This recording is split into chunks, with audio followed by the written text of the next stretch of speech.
Student, তোমরা যারা ক্যালকাটা ইউনিভার্সিটির আন্ডারে সিসিএফ এবং সিবিসিএস সিলেবাসের ছাত্রছাত্রী আছো এবং তোমাদের কোনো একটি সেমিস্টারে একটি বা একাধিক পেপারে সাপ্লি আছে, তোমাদের জন্য আজকের ভিডিওটা খুবই গুরুত্বপূর্ণ।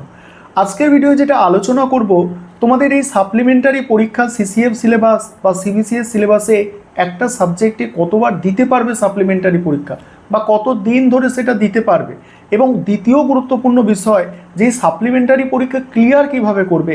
অনেক ছাত্রছাত্রী আছো, আমাকে ফোন করে বলো যে স্যার আমার একটা সাবজেক্টে সাপ্লি আছে, সেই একটা সাবজেক্টের জন্য আমার গ্র্যাজুয়েশনের সার্টিফিকেটটা পাচ্ছি না। দেখা যায় কি একটা সিঙ্গেল পেপারে সে দুবার হয়তো পরীক্ষা দিল, দুবারই সাপ্লি এসে যাচ্ছে।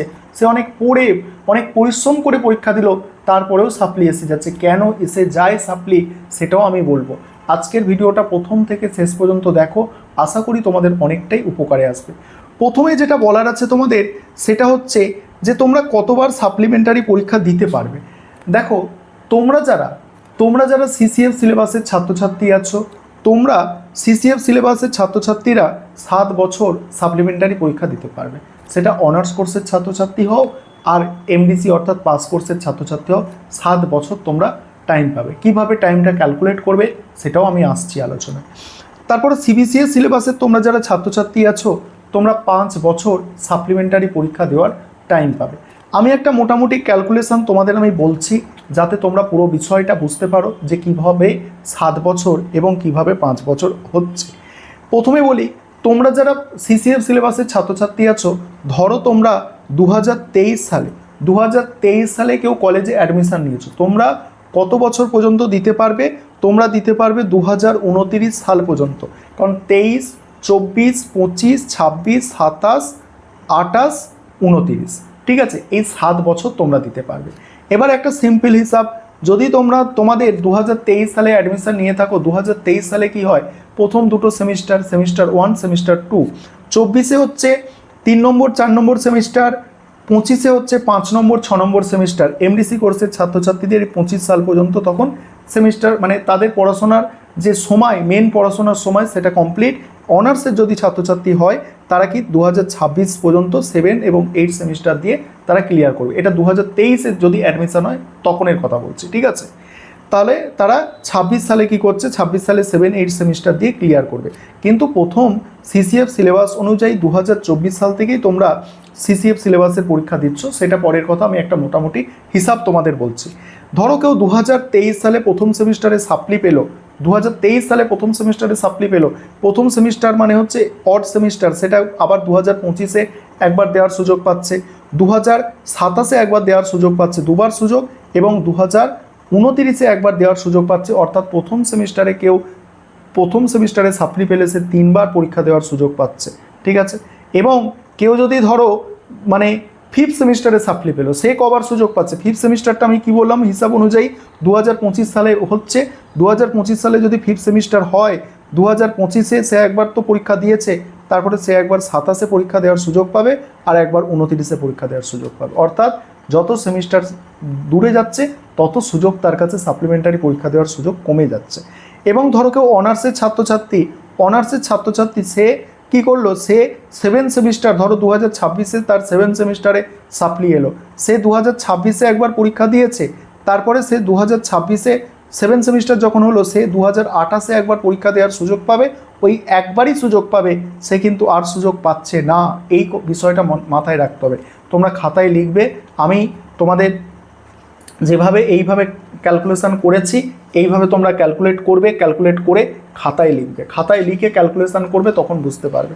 এবারে তোমরা যারা মানে সিবিসিএস সিলেবাসের স্টুডেন্ট আছো, তোমাদেরও সেম প্রসেস। তোমাদের ধরো কেউ তোমরা 2023-এ কলেজে অ্যাডমিশন নিয়েছো এবং এইভাবে হিসাব করবে, 23-এ যদি প্রথম সেমিস্টার হয়, 25-এ একবার তোমরা প্রথম সেমিস্টারে পরীক্ষা দেওয়ার সুযোগ পাচ্ছ, 27-এ একবার প্রথম সেমিস্টারের পরীক্ষা দেওয়ার সুযোগ পাচ্ছ, আর পাচ্ছ না, ঠিক আছে। এবং 2024-এ তোমরা যদি 4 সেমিস্টারে সাপ্লি পেয়ে থাকো, 2024-এ দিয়ে পরীক্ষা তো দিয়েছো, 2026-এ একবার সুযোগ পাচ্ছ, আর কিন্তু পাচ্ছ না। এইভাবে তোমরা একবার ক্যালকুলেট করে নেবে যে কতবার তোমরা সুযোগ পাচ্ছ, অর্থাৎ যত দূরের দিকে সেমিস্টারে তোমরা সাপ্লি পাবে তত তোমাদের কাছে পরীক্ষা দেওয়ার সুযোগ কিন্তু কমে যাবে। তাহলে কি বললাম, সিসিএফ সিলেবাস অনুযায়ী 7 বছর, সিবিসিএস সিলেবাস অনুযায়ী 5 বছর সাপ্লিমেন্টারি পরীক্ষা দেওয়ার সুযোগ পাচ্ছ।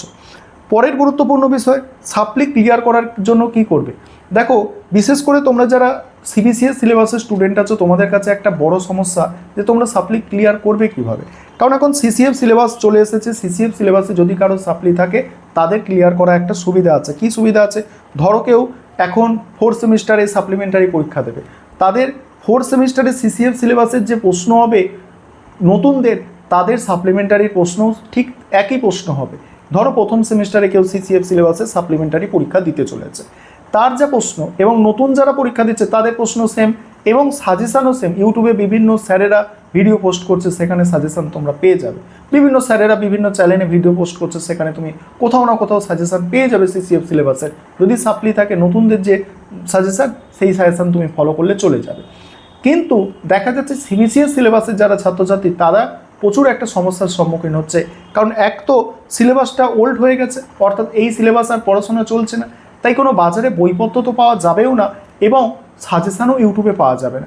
আমি যেমন কম সাজেশান পোস্ট করছি, অন্যান্য টিচার যারা আছে তারাও কম সাজেশান পোস্ট করবে সিবিসিএস সিলেবাসের, এটা স্বাভাবিক। কারণ আমরা যারা ভিডিও পোস্ট করি তারা চাই যে ভিডিওটা যাতে অনেকজনের কাছে পৌঁছায় বা অনেকজন দেখে। তোমরা কেউ ইনস্টাগ্রামে ফেসবুকে ভিডিও পোস্ট করলে তোমরাও কি চাও যে আমাদের যাতে ভিডিওটা বা আমাদের যাতে রিলটা অনেকজনের কাছে দেখে, অনেকটা লাইক আসে, আমরা একটু মন থেকে খুশি হব, এইটা ভাবো।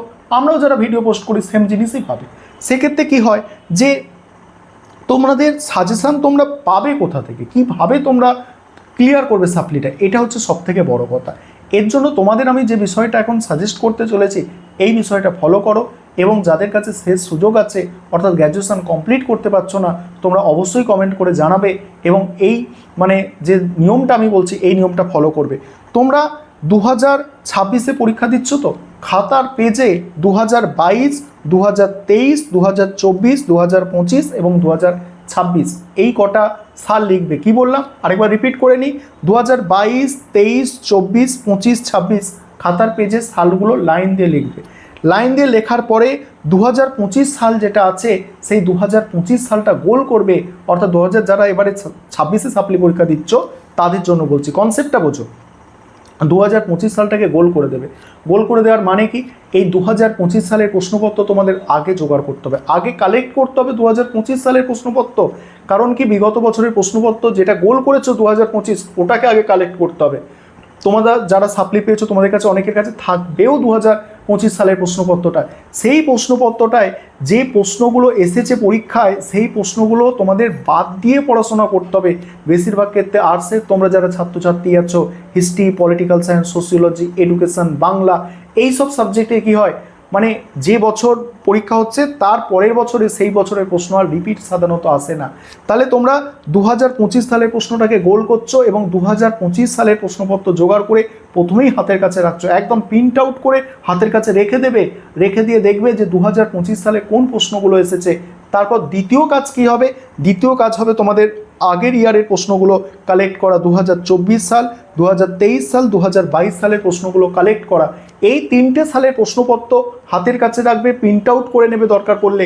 এই 4টে সালের প্রশ্ন প্রিন্ট আউট করলেই তোমাদের হয়ে যাচ্ছে 25, 24, 23, 22 এবং 25-এর প্রশ্ন গোল করা আছে। 25-এ যে প্রশ্নগুলো এসেছে ভালো করে বিষয়টা বোঝো, 25-এ যে প্রশ্নগুলো পরীক্ষায় এসে গিয়েছে তোমরা কি করবে, 2023 সালের প্রশ্নপত্র এবং 2025 সালের প্রশ্নপত্রে সেগুলো একবার দাগ দিয়ে দেবে, একদম রাইট চিহ্ন দিয়ে দেবে, ঠিক আছে।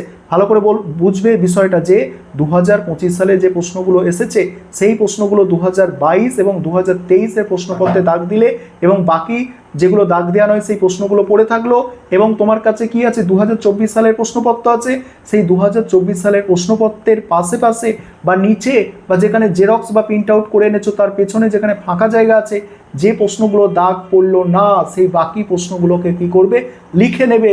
লিখে নিয়ে 2024 সালের প্রশ্ন সব থেকে গুরুত্ব দিয়ে তো পড়ছো, পড়ার সঙ্গে সঙ্গে কি হচ্ছে, যেগুলো তুমি দাগ দিলে না অর্থাৎ 2025-এ যে প্রশ্নগুলো এলো না 2022 এবং 23-এর প্রশ্নপত্র থেকে, সেই প্রশ্নগুলো ওই প্রিন্ট আউটের বা ওই কাগজের মধ্যে তোমরা লিখে নিচ্ছ।